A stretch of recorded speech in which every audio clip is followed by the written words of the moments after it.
Direct News TV. May 27, 2023. Jamaica Police, this madness must stop. With gangsters in St. James is seemingly unperturbed by the government's new Firearm Act and security measures such as the state of emergency. SOE, Senior Superintendent of Police, SSP, Vernon Ellis has declared a special emergency on gunmen and the parish's gun culture. We will be going after the guns and the gunmen with a renewed vigor, even if it means working around the clock non-stop, said Ellis, who took command of the St. James Police Division in 2017 on the back of a record 245 murders the previous year. Just as the government declared a state of public emergency for COVID-19, we are declaring a state of emergency against these gunmen, he declared. The brazenness of the marauding gangsters in St. James was crudely revealed in the aftermath of the recently declared SOE when gunmen committed a double murder and a single murder within 24 hours of the announcement, raising concerns about the effectiveness of what was expected to be a shock and awe crime-fighting measure.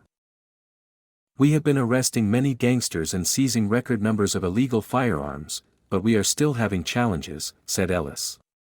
What we need to do is to start making examples of those we catch with illegal guns.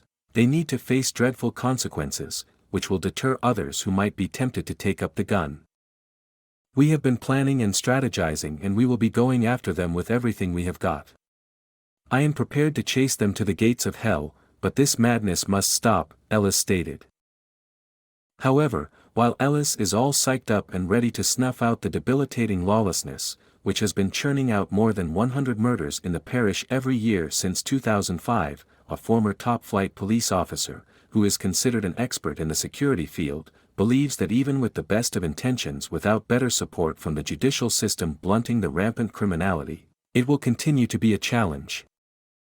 I like the provisions under the new Firearm Act, but I am not pleased with the way it has been rolled out, said the former lawman, who asked not to be identified. We need to start putting the cases under the new act before the court. I like the provisions under the new Firearm Act, but I am not pleased with the way it has been rolled out, said the former lawman, who asked not to be identified. We need to start putting the cases under the new act before the court, which will see gunmen being sent away for upwards of 20 years, not the old cases, before the new act, for which they are getting 18 months and 3 years.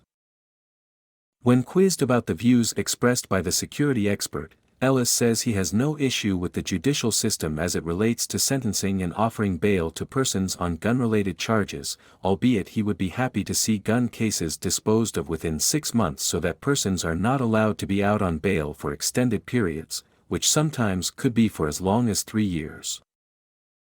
It is no secret that in many cases when these men are arrested on gun-related charges and are offered bail, they just go out and pick up their guns and pick up where they left off in terms of being a menace to the society, said Ellis. If you check the statistics, the gun is the weapon of choice for criminals in St. James, so the quicker we get these gangsters off the streets and through the court system, the better it will be for us.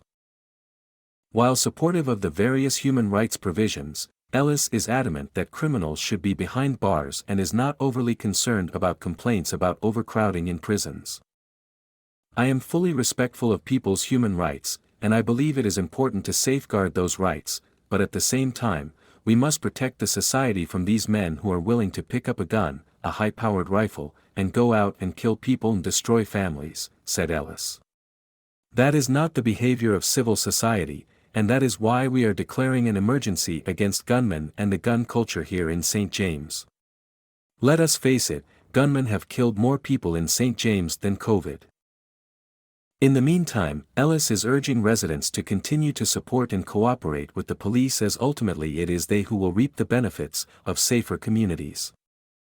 Based on statistics released by the police, last year between January and May, the St. James Police seized 71 firearms and 1,203 rounds of ammunition. Over the comparative period this year, they have seized 120 firearms and 1,919 rounds of ammunition. Between January and May last year, St. James recorded 34 murders, while over a similar period this year, the parish has recorded 69 homicides. My name is Kingsley. Please like, share, subscribe and hit that notification bell so you can be the first to be notified whenever we post. You won't regret it.